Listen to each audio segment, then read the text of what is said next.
Hoje é a terceira quinta-feira do ciclo de palestras, 25º ciclo de palestras. Vamos continuar o estudo do capítulo 16 do Evangelho, né? Não servir a Deus, não se pode servir a Deus e a Mamon ao mesmo tempo. Então, irmãs e irmãos, estamos recebendo hoje com muita alegria nossa companheira da Seara Espírita, Gláucia Sabin, que preparou com muito carinho esse tema para dividir conosco. Seja feliz, a casa é sua. Obrigada. Obrigada a todos vocês, obrigada, Jailson, pelo convite, Mônica, que organizou tudo, obrigada. E o tema que me pediram para falar com vocês hoje é esse, a verdadeira propriedade. Espera só um pouquinho que eu acho que saiu aqui.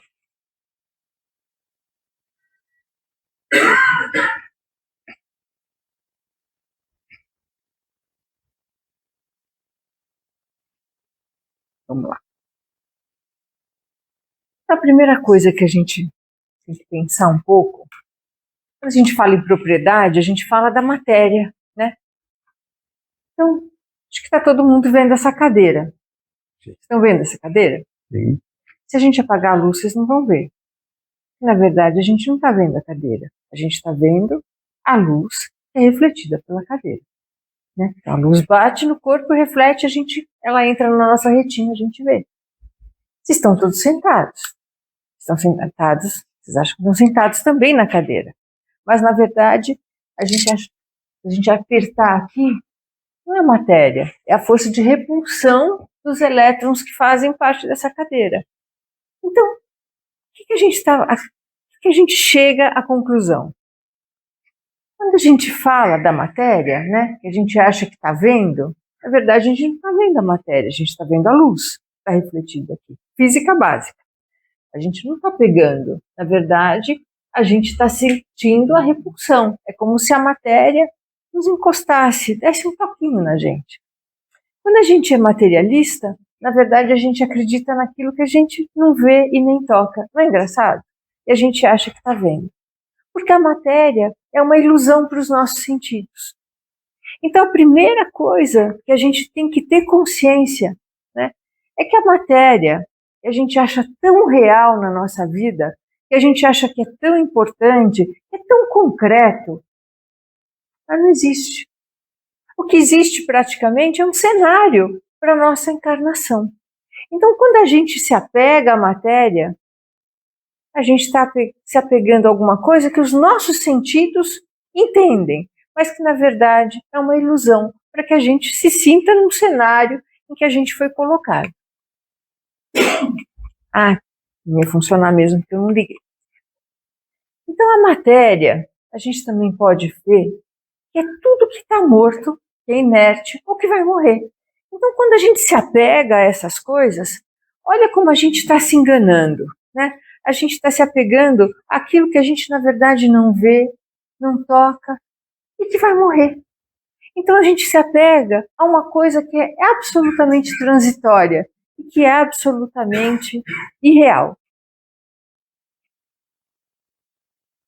E o que é a vida? A vida é uma experiência do espírito. É isso que a gente pode definir como vida. Então, para que a gente veio para cá? Para ter uma experiência em um mundo materializado. Quando a gente lê o Livro dos Espíritos, a gente aprende que os mundos mais elevados, que são menos densos que o nosso, né, a matéria se comporta de outra maneira. Talvez a gente nem veja a matéria. Quando a gente olha para os outros mundos, a gente olha ali, não está vendo nada. Né? Por quê? Porque são mundos talvez menos densos que o nosso. Então, o que é a vida para nós?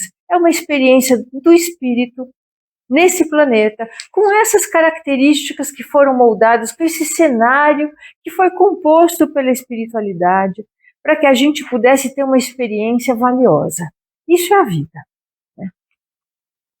E a encarnação é a integração do espírito com essa realidade. Então, quando a gente reencarna, né, a gente tem um espírito que mergulha nessa realidade. Não sei se vocês já viram uma animação bacana da Pixar, que é Soul, que é a alma, né? Então o espiritinho lá tentando reencarnar, então o que acontece? Ele mergulha ali, né, quando ele consegue se afinizar com o planeta, ele mergulha ali e ele vai fazer a sua experiência naquele planeta. Ele vai tentar, né, dar respostas melhores para os desafios dele como espírito. E Joana de Ângeles, ela fala uma coisa que eu gosto muito, né, que a vida, ela só tem sentido quando a gente tem consciência. Aí a gente pode falar em existência, né, carnal. Porque se a consciência é um atributo do espírito, os outros seres, né, estão evoluindo também aqui no nosso planeta, eles têm vida, vida biológica, mas eles não têm um atributo que é exclusivo do espírito, que é a consciência, que é a capacidade que cada um de nós tem de distinguir entre o certo e o errado, saber o que é bom, o que é ruim, de saber como é que a gente tem que se comportar e de aprender com os desafios, né? Desses aprendizados constituírem para cada um de nós um repertório muito pessoal, né? Isso é a consciência. Então, quando a gente vai evoluindo, né, e Leon Denis tem uma explicação bonita, né, de que poética, né, de que a alma dorme na pedra, né, sonha no vegetal, se agita no animal e desperta no homem. O que ele quer dizer com isso? Né? E na nossa evolução, né, como princípio inteligente que vai se desenvolvendo, né, por todos os reinos até chegar, né, até ganhar a carteirinha de espírito, como fala um amigo meu. Então, quando é que a gente ganha essa carteirinha? Quando a nossa consciência se desperta. Quando a gente vai ali no Gênesis da Bíblia, quando é que Adão se percebeu, né, um homem diferente dos animais que estavam ali no paraíso com ele? Quando ele se vê nu. Né? Então, aquele momento em que ele come o fruto da árvore do conhecimento, que ele se vê como uma individualidade, e aí ele toma consciência de que ele estava nu e ele teve vergonha. É o momento em que ele ganhou a carteirinha dele de espírito, né? Então, a consciência brotou. E aí começa a jornada daquele espírito para o seu desenvolvimento até chegar à sua perfeição. Né? Então, é assim com todos nós. Né? A espiritualidade, quando Kardec perguntou para a espiritualidade, né, se eles lembravam, né, de como é que foi o nascimento de cada um, esse desabrochar, eles não lembram. A gente também não vai lembrar, talvez. Né? Por quê? Porque a gente ainda não tinha consciência desperta. Então, muitos de nós, né, ainda vivem uma vida muito mais biológica do que existencial, porque estão muito mais apegados às coisas transitórias e passageiras. Mas no momento em que a nossa consciência sai daquele estágio de sono, né, como fala Joana de Ângeles, e desperta, né, a gente pode falar em existência, que é esse atributo do espírito. Né? A gente não vem aqui só para viver, a gente vem para existir como espíritos que vão marchando diante de uma realidade. Espera aí, que acho que saiu de novo. Eu não sei por que ele está saindo aqui da apresentação, mas não tem importância, a gente volta aqui. Pronto. Passou? Não. Pronto. E talvez essa seja a primeira encarnação em que a gente tem consciência disso. Né? Porque todos nós que estamos aqui já passamos por diversas experiências. Né? A gente estava conversando ali, né, como nós somos espíritos já antigos e velhos. Né? Então a gente já passou por uma série de experiências, mas talvez seja essa a primeira em que a gente tem consciência da eternidade. E isso muda a perspectiva daquilo que a gente vai fazer. Porque na medida em que a gente sabe que a vida não vai terminar no nosso desencarne, que a gente vai continuar e que a gente já veio de outras experiências, essa visão tem que mudar a nossa perspectiva, senão aí a gente, né, estamos fazendo aqui. Se a gente está aqui e entendeu isso, isso tem que fazer parte das nossas decisões, fazer parte da nossa vida, do nosso entendimento, do nosso comportamento, né, diante da vida e de tudo mais. Um dos maiores responsáveis, né, pelos nossos desvios de conduta, de comportamento, né, é alguma coisa chamada de ego, né? E Joana também explica muito bem, eu gosto muito de Joana, e ela fala que a finalidade da existência é a gente unir o ego, né, ao nosso self. E o que é o ego? Né? O ego é aquela parte, né, do nosso ser que está ainda ligada às nossas primeiras experiências, né, que é responsável pelo nosso instinto de sobrevivência, né, pelos nossos comportamentos automáticos, pelas nossas reações, né, pelas nossas reações instintivas. E o self, o que é? É o espírito imortal. Né? E a gente tem que unir esses dois. O ego não é nosso inimigo, mas a gente precisa educá-lo para fazer com que ele se acople ao nosso self, ao nosso espírito. E aí a gente vai conseguir o equilíbrio. Então, só para a gente exemplificar. Não está indo, mas a gente vai aqui. Joana, ela tem um livro que eu gosto muito também, que chama Conflitos Existenciais, e ela fala o que acarreta um ego desequilibrado. Eu peguei só 2 exemplos que estão ligados aqui ao nosso tema de hoje, né? É o ciúme. E o que é o ciúme? O ciúme é aquela posse que a gente acha que tem que ter em relação às pessoas que fazem parte da nossa vida, né? A pessoa que a gente dedica o nosso amor. E nem sei se é tão amor assim, né? Mas a gente quer ter a posse da outra criatura, a gente não pode perder, né? A gente está falando da verdadeira propriedade, então a gente às vezes quer ter a posse dos outros, né? Do pensamento dos outros, a gente quer ter a posse da vida dos outros, né? E aqui é o ego, né, que não pode achar que perdeu alguém. É o ego que não pode dar espaço para o outro, porque ele tem que ocupar os espaços, não só os seus, mas também da vida das outras pessoas. E a inveja, né, que é aquele ego desestruturado que não aceita o sucesso ou as coisas boas na vida do outro. E vou falar para vocês que não existe inveja branca. Não. Toda inveja é inveja, né? Então a primeira coisa que a gente tem que fazer, se sentir inveja, é falar assim, não é bonito. Não dá, não tem invejinha branca, não tem. Tá com inveja do outro que foi viajar. Então, é assim, né? Não adianta a gente querer fazer de conta que a gente é bonzinho se a gente não é, né? Porque para a gente se corrigir, a gente precisa admitir os problemas. Assim. Bom, e aqui, né, a gente tem os 4 P's, né, que são as 4 cascas de banana que a gente tem no nosso desenvolvimento moral. Que é a posse, o poder, o prestígio e o prazer. Né? Onde é que a gente escorrega? Um desses 4 aqui. Né? Às vezes, a posse, porque a gente quer, de alguma maneira, ter aquelas coisas, ter mais do que pode, ou, né, mais do que precisa, que é muito comum. O poder, né, que a pessoa se desestrutura porque quer ter aquela posição de destaque, ou o prestígio, né, eu não quero nem posse, não quero poder, mas a pessoa é orgulhosa e ela quer ser sempre, né, a mais bacana, e isso até nos meios religiosos mesmo, até na casa espírita, né, a gente vê que, né, a pessoa quer ter aquele prestígio, né, ela que tem que aparecer. Tudo bem não ter posse, não ter poder, mas a pessoa quer aquele reconhecimento, uma chatice, né? E o prazer, né? Então são as 4 cascas de banana que comprometem, né, o sucesso da nossa encarnação. E a gente precisa prestar bem atenção nelas. E a questão da posse, do poder, do prestígio e até do prazer podem levar à avareza.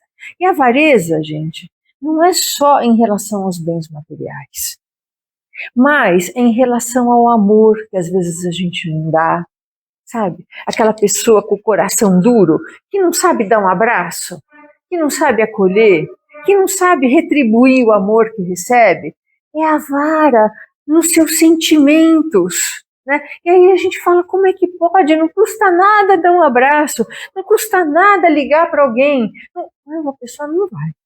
Né? A pessoa não consegue, ela é tão avara. E aí não é só em relação a dinheiro, a patrimônio, em se dar, em se dar, que é uma coisa que não custa nada, né? Às vezes é ali acolher alguém que está passando por uma situação difícil, às vezes é ouvir, não é nem falar. É só sentar do lado de alguém, deixar a pessoa falar.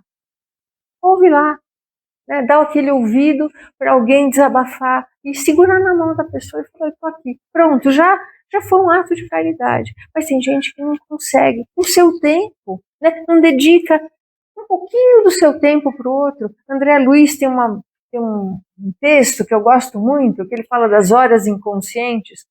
Né? Todo mundo tem 24 horas no dia, 8 horas para dormir, vamos imaginar que a gente trabalhe 10 horas, né? Nos fins de semana menos. Bom, ele faz toda uma conta que a gente tem 62 horas livres por semana. Pode fazer a conta, né? Você trabalhar, dormir 8 horas, trabalhar 10 horas, trabalha bastante, né? Vão sobrar 6 horas todos os dias, mais no final de semana que não tem o trabalho. A gente tem 62 horas livres toda semana. O que a gente faz com 62 horas livres? Gasta 1 hora no centro espírita, sobraram 61, e aí? Ficaram ali no scroll da morte, no celular. Né? Horas inconscientes. São horas que a gente gasta, dá para fazer um curso, uma pós-graduação, dá para fazer um monte de coisa. Mas são horas que a gente perde, horas que a gente poderia dedicar ao outro. Aí fala, eu não tenho tempo. Pensa bem. Né? Então a gente, às vezes, tem tanta coisa que a gente não dá valor, e a gente dá valor para as coisas erradas. Né? E o nosso tempo, isso está tudo aqui. Aí eu fico com aquelas horas, né? Ali guardadinhas para mim, para um monte de bobagem. E não tenho 1 minuto para ligar para a tia chata, porque ela é chata. Tem que ligar. Exatamente porque ninguém liga para ela. Né? E às vezes ela está precisando de você. Qual que é a função da riqueza? O Evangelho nos explica isso. É errado? A riqueza é uma coisa errada? Não, não é errada. A função da riqueza é possibilitar o desenvolvimento de um monte de vidas, da humanidade, da tecnologia, para dar recursos, né, para que a gente tenha uma vida melhor. A riqueza dá emprego, né, dá um monte de coisas boas. Né? Então, a riqueza não é uma coisa errada. E o próprio Evangelho explica, né, que o desafio da posse dos bens é tão grande quanto da ausência dessa posse. Né? Então, a riqueza e a pobreza são desafios compatíveis, são iguais, não é fácil. Mas, eu investo. Não, às vezes a posição é difícil, porque aquela pessoa às vezes só tem amizades que não são tão verdadeiras, né? Tem muitas responsabilidades, são outros desafios. E que nós todos, como espíritos, estamos sujeitos a passar, tanto por um quanto pelo outro. Mas a riqueza em si não é ruim, porque é uma ferramenta. Né? O problema é o uso que a gente faz dela. Não é isso? Né? Como qualquer ferramenta aqui. Ups, saiu. Não passou. E aí, Emmanuel nos fala, né, que o verdadeiro proprietário não é o que possui, mas o que administra com responsabilidade e desapego. Por quê? Porque Emmanuel ele fala uma frase que eu acho bárbara, num trecho ali daquele Fonte Viva, né? Ele fala que aquele que possui, né, aquele que é proprietário mesmo, é aquele que pode dispor. É aquele que não se incomoda de dispor. Por quê? Porque ele possui as coisas, ele não é possuído por elas. Porque aquele que não se agarra àquilo que possui, na verdade ele está sendo possuído pelas coisas. Ele não é proprietário. Porque aquele que pode dispor, que pode abrir mão, esse sim, esse é o verdadeiro proprietário. Né? Então ele fala o seguinte, que, peraí, agora fui para frente. Então ele fala que o proprietário não é o que possui, mas o que sabe administrar com equilíbrio. Né? Esse sim, ele sabe, porque ele não é possuído pelas coisas. Né? Ele é um cara que consegue, né, administrar e as coisas não subiram a cabeça. Então ele consegue fazer o bem. Né? A gente vê muita gente que faz o bem com aquilo que tem, né? Que recebe esse desafio e que faz o bem. Né? Ops. E então, Emmanuel também fala que o homem só possui em plena propriedade aquilo que é dado, levado desse mundo. Também está no Evangelho. O que a gente vai levar quando a gente desencarnar? Eu vou imaginar que cada um de nós aqui fosse desencarnar nessa semana. O que a gente ia fazer? A gente ia encher o banco de dinheiro? A gente ia vender tudo que a gente tem? Não. Né? Não. O que a gente ia querer levar? A gente ia sair correndo para fazer as pazes com todo mundo que a gente brigou, talvez, né? Tentar ligar para aquelas pessoas que a gente não vê. O que a gente ia fazer se a gente fosse desencarnar essa semana? A gente às vezes não pensa, mas tem que pensar, né? O importante não é fazer o testamento. O importante é saber, puxa, as pessoas, né? É se preocupar com as pessoas que ficam.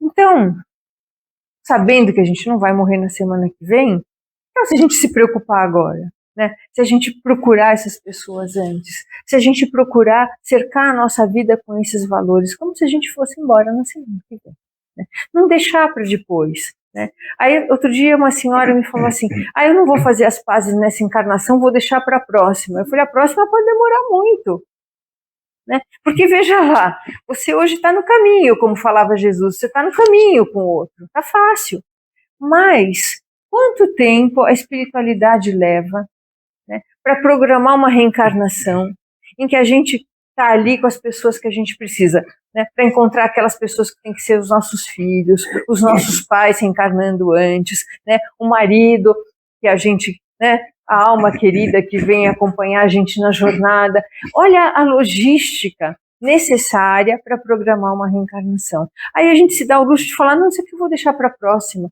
Gente, olha a vergonha. Tá dando vexame, né?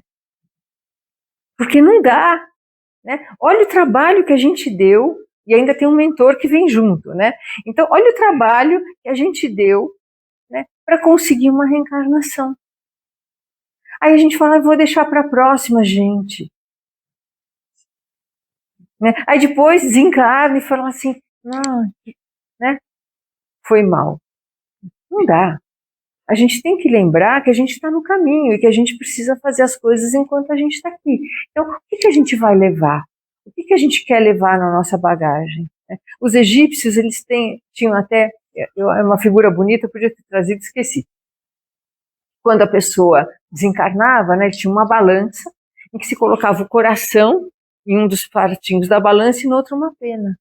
Então, esse que o coração pesasse a mesma coisa que a pena, ele podia ir ali, né, para o reino de Osíris, podia entrar. Aquele que o coração tivesse muito mais pesado, esse não ia conseguir.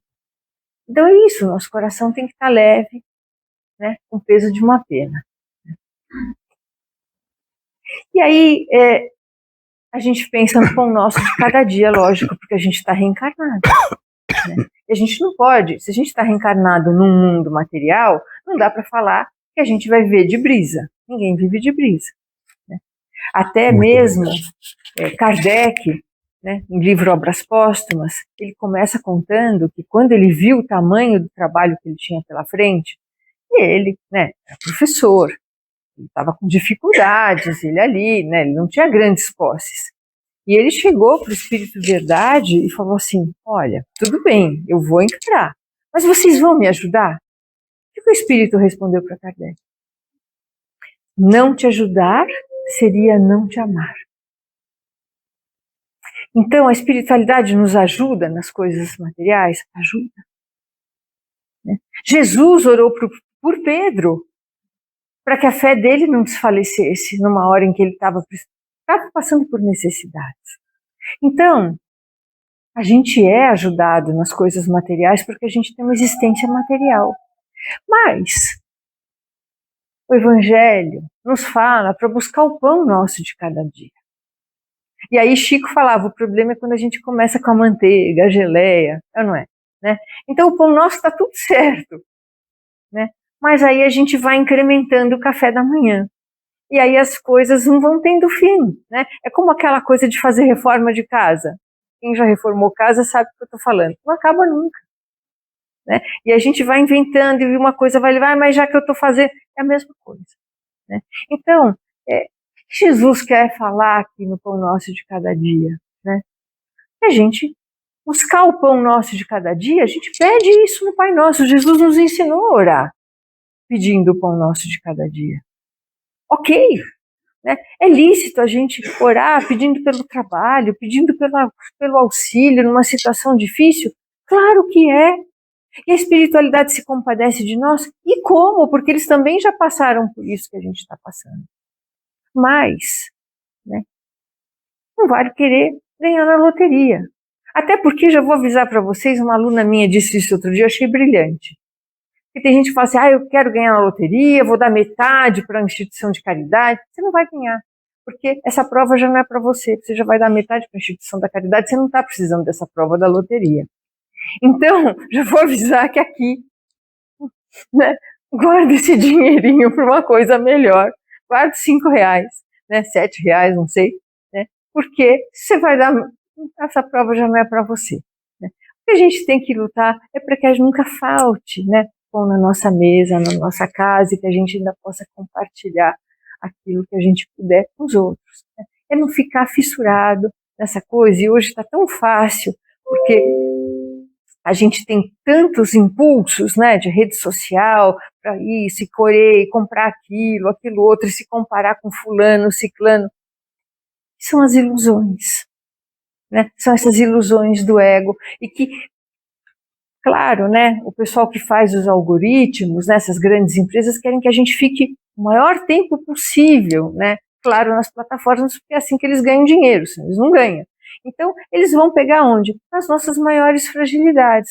Onde está a nossa maior fragilidade? No nosso ego desestruturado, que fica ali invejando o outro. Então, quero ficar vendo o que o outro está fazendo. Né? Eu me lembro quando eu era pequena, uma vez a gente estava passando pelo Minhocão, né? E aí uma hora eu olhei para a janela, falei para o meu pai, tem um moço pelado. Ele falou assim, ele está na casa dele, você que não tem que olhar. Né? Estava certíssimo. O que eu tinha que olhar? A pessoa estava na casa dela, o que eu tenho que olhar? E aí eu fiquei com essa coisa que parece que eu estou olhando, né, a casa dos outros. E a gente fica, e isso não está certo. Se a pessoa quer expor a vida dela, lamentavelmente, ok, né? Mas preserva um pouco a vida de vocês, né? E se preserva disso, olha as horas inconscientes, vamos tratar de usar para uma coisa mais legal, né? Porque quanta gente está deprimida por causa disso, né? Porque vai pegar exatamente naquele pedacinho em que a gente precisa ainda melhorar, que é não se incomodar, deixa o outro ter, tudo bem, eu estou aqui na minha vida, está tudo bom, né? Senão a gente não tem fim. Aí é aquilo, né, que Chico falava, vai a geleia, o mel, não tem fim. E a gente vai entrando nessa espiral e vai se sentindo infeliz, vai entrando em depressão por coisas que não são reais, né? Não está indo, Mônica. Obrigada. E aí, qual que é o sentido da vida, né? O sentido da vida é aquilo que a gente quer dar para ela. Que vida a gente quer ter? Quando a gente entende que a vida é uma experiência do espírito e não do nosso corpo, quando a gente entende que a gente fez fila para reencarnar, né? Tem gente que fala assim, eu não pedi para nascer. Não só pediu, mas entrou na fila e ficou lá, pelo amor de Deus, né? Então, a gente sabe que veio e que foi tão difícil a gente chegar aqui. A gente tem que valorizar essa experiência, porque é uma experiência que a espiritualidade desenhou com a gente fez um plano. É um plano difícil às vezes, né? E a gente não consegue às vezes cumprir, como todo plano, como todo projeto, às vezes tem uma parte que a gente às vezes não consegue. Mas olha só, a gente fez um plano e ninguém, isso é importante a gente saber, ninguém fez um plano para dar errado. Quando a espiritualidade endossou o nosso plano, eles inclusive tiraram, né? Às vezes a gente naquela empolgação fala, não, mas pode pôr mais isso aqui que eu vou dar conta. O cara fala, menos, vai com esse pacotinho aqui, que isso aqui você vai dar. Então a gente vem com aquele pacote que a gente consegue dar conta. Isso significa que todos nós viemos para dar certo. Ninguém veio para dar errado. Todas as vidas, gente, são perfeitas. Ai, mas eu tenho uma doença. Mas você vai superar, você veio com as ferramentas para superar esse desafio. Não tem ferramenta que você não tenha. Onde é que a gente descobre? Aqui dentro, no autoconhecimento, na nossa consciência. Se a gente se ligar com o nosso mentor, se a gente parar um pouquinho, orar e pedir ajuda, a gente descobre as nossas ferramentas. Porque ninguém veio para fracassar. Seria um desperdício ter encarnações fadadas ao fracasso. A espiritualidade não faz isso. Eles aproveitam todos os recursos que a gente tem o tempo inteiro. Eles iam deixar a gente fracassar? Não. A gente é que às vezes se sabota. Mas a gente veio com tudo para dar certo. A gente tem que ter muita consciência disso. Então, a vida é uma experiência destinada a dar certo. Para cada um de nós. Né? Então, a gente tem que ter muita consciência disso. Isso é a vida. É uma experiência do espírito, desenhada especialmente para cada um, para que a gente conseguisse suportar. E o que é um mal? Né? A gente fala, mas espera aí, né? Tá cheio de gente ruim, tá cheio de mal. E Emmanuel, no Consolador, ele fala que o mal é o desvio do homem em relação à lei divina do amor. Porque a lei é do amor. Qualquer ação contrária à lei do amor é o mal, e a gente compromete a harmonia universal. E o que acontece quando a gente pratica alguma coisa indevida? A gente inicia um ciclo de reparação, né? Então a gente começa aquele ciclo, né, que a gente já conhece, que a gente chama às vezes de karma, né, que é o ciclo de reparação. E aí, o que Emmanuel fala para nós? Que quando a gente entra nesse ciclo, as eternidades são mais longas. E aí, eu faço um parênteses, porque aí tem uma explicação que é bárbara. Porque as eternidades, elas são mais longas na medida em que a gente se apega à matéria. Porque para Deus, o tempo não existe. Deus, quando nos cria, como para Deus o tempo não existe, ele já nos vê perfeitos. Então, cada um de nós aqui, para Deus, é perfeito. É bárbaro isso, né? E esse tempo que a gente passa até chegar, então, nesse tempo aí de Deus, que já nos vê perfeitos e prontos e acabados, é o tempo em que a gente está atrelado ao quê? À matéria. Porque vamos imaginar, né? Quando é que o tempo para? Seguindo as leis da física. Né? Quando a gente chega na velocidade da luz, o tempo para. Então, a mente de Deus deve trabalhar nessa velocidade. Então, para Deus, não existe tempo. E o que é? Né?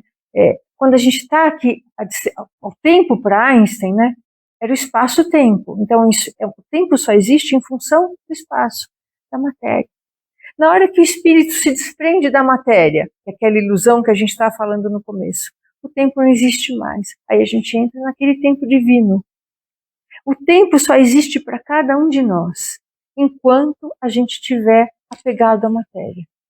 Na hora em que a gente, como espíritos, não precisar mais dela, pronto, a gente entrou numa outra dimensão, né, em que nós somos perfeitos, na forma como Deus nos vê. Então, por isso Emmanuel fala, para aquele que permanece no equívoco, no erro, no mal, e que fica preso a esse ciclo de reparação, que são as encarnações sucessivas, as eternidades são mais longas. Por quê? Porque a gente está, né, naquela armadilha do tempo. Sabe o dia da marmota? Né? Então, aquele dia que se repete e vai se repetindo, e aí a gente tem de novo aquela experiência, e aí a gente erra de novo, aí vai ter experiência outra vez. Quando a gente fala, isso está me acontecendo de novo, isso só acontece comigo, prova, né? Por quê? Porque enquanto você não passar aquela prova, aquela experiência continua acontecendo. Na hora que você dá uma resposta nova, não acontece mais. Por quê? Você passou na prova, não precisa mais do teste. Então a gente fica preso nessa armadilha do tempo enquanto a gente está preso ao desequilíbrio, né? Enquanto a gente está preso, né, aqueles 4 P's, a posse, poder, prestígio e prazer, enquanto isso domina as nossas vidas e as nossas reações, a gente não se desprende, né? A gente continua tendo vidas biológicas e não vidas conscienciais.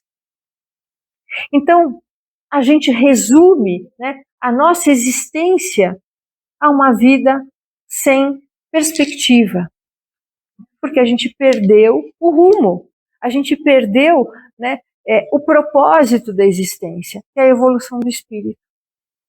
Então isso é super importante, porque aí a gente vê como esse apego à matéria acaba, né, nos desviando desse caminho, porque é uma ilusão que foi, né, que a gente tem aqui criada num mundo desenhado para esse nosso desenvolvimento, um cenário que a gente habita, né, que é para proporcionar essa experiência, para a gente desenvolver respostas mais inteligentes para esses estímulos. Mas na hora em que a gente vai se enganando, a gente vai se enroscando por aqui, né? E vai entrando, né, nesse ciclo indefinido, né, de reencarnações e equívocos, encarnações e equívocos, e o tempo vai ficando mais longo. Então, isso está no Consolador de Emmanuel, e é uma coisa que eu acho tão bonita que Emmanuel explica, né? As eternidades serão mais longas. Então, se a gente quer se livrar disso, né, a gente tem que compreender, né, que isso tudo é instrumental e que a gente está aqui por um propósito. E o amor, né, quando ele fala, né, que o mal é uma atitude contrária à lei do amor, o amor não é um sentimento teórico, gente. Ah, eu amo a natureza e joga papel no chão, né? Então, gente, amar não é uma declaração verbal, não é um sentimento teórico, ele é uma conduta. É como você se dirige em relação às pessoas, à vida, em todas as suas formas. Porque quando a gente também não respeita as outras formas de vida, a gente está, né, a gente não está respeitando o desenvolvimento daquele princípio inteligente que está ali naquela planta, no animal, né, que estão se desenvolvendo. Então, quando a gente fere o meio em que a gente vive num planeta que é um verdadeiro jardim, viajando no universo. Olha para os outros, né? Olha como é bonito aqui. É um verdadeiro jardim que nos foi dado, né? Que foi plasmado para que a gente pudesse se desenvolver. E na hora que a gente não respeita essa natureza, né? Que não respeita todos os seres que estão evoluindo juntamente com a gente não está sendo grato, né, a essa oportunidade encarnatória. E aqui, quando a gente fala em amor, né, é essa coisa de não ser avaro em relação aos sentimentos, né? Porque não adianta a gente trabalhar 20 horas por dia e a gente chega em casa e o filho já está dormindo.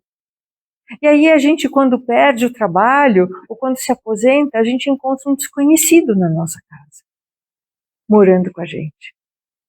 Então, a nossa família também é responsabilidade encarnatória, né?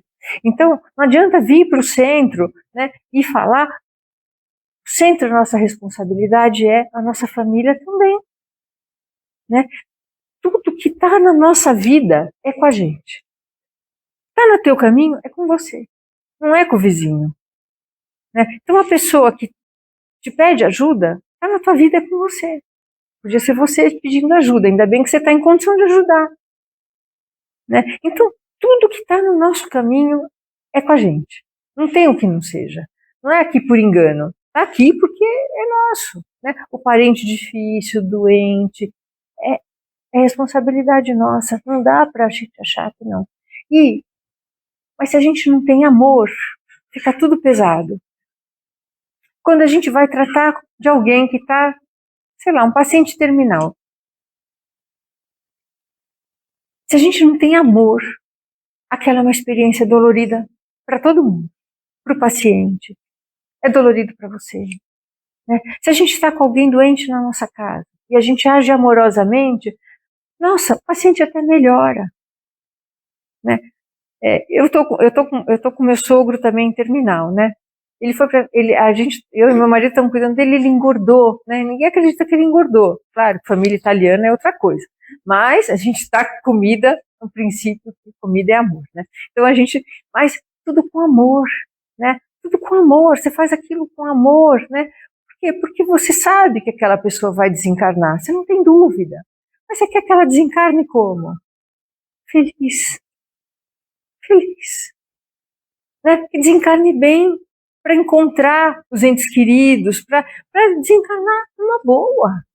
Né? A gente cuida não da doença, a gente cuida do doente. Né? Falei isso outro dia para a cuidadora. Ah, não pode dar doce. É do doente, da doença os médicos cuidam, né? Então a gente vai com amor, né? A gente vai tratando com carinho as pessoas que estão na nossa volta. Ninguém é peso, gente. Tudo é responsabilidade. Né? E a gente vai arrumando, né? Um tempo, outro também, vai todo mundo. E é assim, né? Vida é isso. Mas vida é amor na prática. Não adianta falar assim, ah, eu amo minha família. Não liga para ninguém. Ama mesmo, né? Não tem tempo para ninguém. Gente, amor é ação. É ação, não é teoria. Não adianta escrever no Facebook, eu amo meu filho. Eu não falo com ele há 5 meses. Né? Então não adianta, não é declaratório. É uma coisa existencial. E a gente não pode esquecer, né, quando a gente fala da verdadeira propriedade. Joana, né? O que nós levamos? A gente leva a gente mesmo. A gente vai desencarnar, o que a gente vai ter? Ali no nosso coração. E aí, quem é que nos julga? Deus nos julga? Tem um tribunal para nos julgar? Consciência. Né? Eu posso até perguntar aqui para vocês, vocês acham que é o critério de julgamento de Deus? Eu posso achar que o critério de julgamento de Deus é de mérito, então, de acordo, né, com aquilo que eu fiz. Posso achar que é igualdade, então todo mundo a mesma coisa. Posso achar que cada um segundo suas necessidades. É um critério também. Eu dou a cada um segundo aquilo que ele precisa, é um critério válido. Posso achar, né, como os hindus, é um critério de casta, depende de onde eu nasci. Qual que é o critério de Deus? Cada um deve ter pensado qual eu acho certo. Esse critério que vocês pensaram é o critério por qual vocês vão se julgar. Porque Jesus falava, com a medida que medirdes, sereis medidos, da forma que julgardes, sereis julgados. Então, aqueles que são adeptos da justiça implacável, eu já aviso, vai dar ruim. Né? Porque quando chegar, você vai ter que se julgar segundo o seu critério. Não vai ser bom. É melhor, né, a gente ser amoroso. É melhor a gente ser tolerante. É melhor a gente não julgar. É melhor a gente amar. Por quê? Porque a gente vai ser herdeiro da gente mesmo. Herdeiro do nosso modo de pensar, herdeiro do nosso modo de agir e, principalmente, herdeiros do nosso modo de julgar. E hoje, né, com o ambiente polarizado, é muito fácil fazer julgamento. Todo mundo tem uma tribo. Todo mundo, né, tem um WhatsApp, uma rede social que vai lá e posta. Cuidado. Porque os seus critérios de julgamento exacerbados vão servir para você. E às vezes pode não ser tão legal. Né? Então, a gente não pode esquecer. Né? O que a gente leva de tudo isso? Só o que tem no nosso coração. Né? É isso que vale. É isso que faz com que a gente esteja aqui juntos. Né? Eu tenho certeza que todo mundo que está aqui hoje se cansou do mal. Né? Até encarnações passadas, a gente poderia até se comprazer com o mal, com a intolerância. Mas todo mundo que entrou nessa sala e que perdeu, né, algum tempo para estar aqui hoje, é porque se cansou do mal. Porque a gente precisa do bem, e a gente se nutre com o bem. E é isso que eu desejo que cada um leve no seu coração. Né? Porque quando a gente desencarnar e a gente estiver lá, eu espero que a gente se encontre.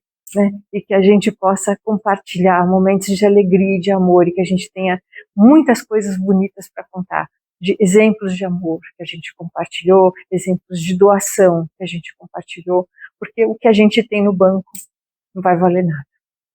Obrigada, era isso que eu tinha para falar com vocês hoje. Obrigada.